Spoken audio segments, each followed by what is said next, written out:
एक ऐसा मंदिर जहाँ पे माता की मूर्ति की पूजा नहीं बल्कि माँ की योनि की पूजा की जाती है। और साल में 3 दिन जब माता मासिक धर्म से होती है तो मंदिर के आसपास की नदियां नाले भी लाल रंग के हो जाते हैं।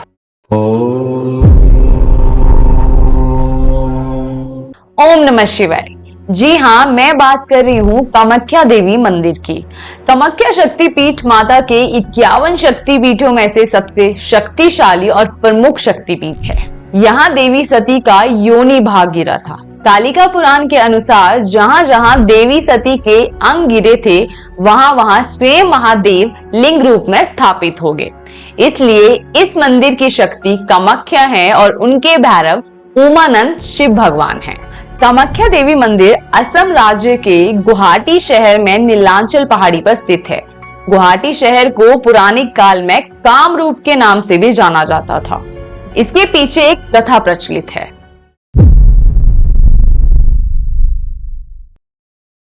शिव पुराण के अनुसार देवी सती के आत्मदाह के बाद शिव भगवान अत्यंत दुखी होकर गहरी तपस्या में लीन हो गए और दूसरी तरफ असुरों का आतंक बढ़ने लगा और ब्रह्मांड का संतुलन बिगड़ गया।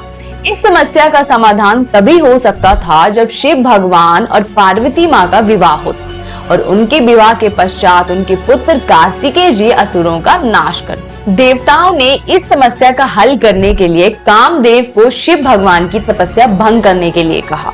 कामदेव शिव भगवान के तपस्या स्थल पर गए और अपना प्रेम बाण उन पे चला दिया। बाण लगते ही शिव भगवान की तपस्या भंग हो गई और उनकी तीसरी आंख खुल गई। तीसरी आंख खुलते ही कामदेव जलकर भस्म हो गए। लेकिन इसके पश्चात कामदेव की पत्नी रति ने शिव भगवान से प्रार्थना की कि उनके पति को पुनर्जीवित कर दिया जाए। शिव भगवान ने उनकी प्रार्थना तो स्वीकार कर दी, लेकिन कामदेव का रूप अब पहले जैसा ना था। इसलिए कामदेव और उनकी पत्नी दोबारा से शिव भगवान के पास गए और उनकी आराधना करने लगे। तब शिव भगवान ने कामदेव को आदेश दिया कि भारतवर्ष के नीलांचल पर्वत पर अभी भी देवी सती के 51 भागों में से एक भाग गुप्त रूप में है। तुम वहां जाओ और माता की महिमा का प्रचार करो। ऐसा करने से तुम्हें अपना पहले जैसा रूप प्राप्त हो जाएगा। फिर कामदेव नीलांचल पर्वत पर आकर माता की आराधना करने लगे। माता उनकी आराधना से प्रसन्न हो गई और उन्हें पहले जैसा रूप प्राप्त हो गया। इस तरह इस जगह का नाम कामरूप भी पड़ा। इस मंदिर के बारे में एक और कथा प्रचलित है जो कि नरकासुर से संबंधित है।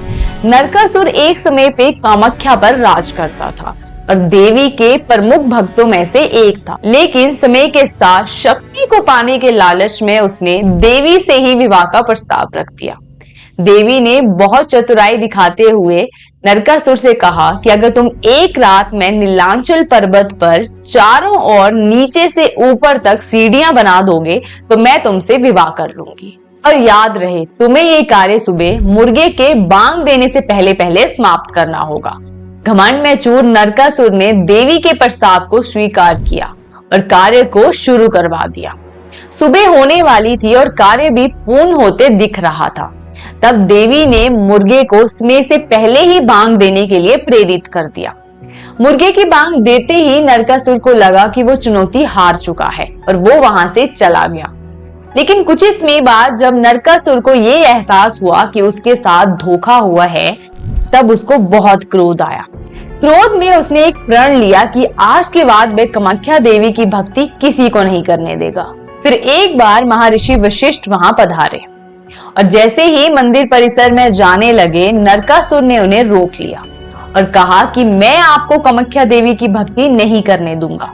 इस बात से महर्षि वशिष्ठ बहुत क्रोधित हुए और उन्होंने नरकासुर को शाप देते हुए कहा कि तेरा वध विष्णु भगवान के अवतार द्वारा होगा और इस स्थान से कामाख्या देवी हमेशा हमेशा के लिए चले जाएंगी। ये कहकर महर्षि वहां से चले गए।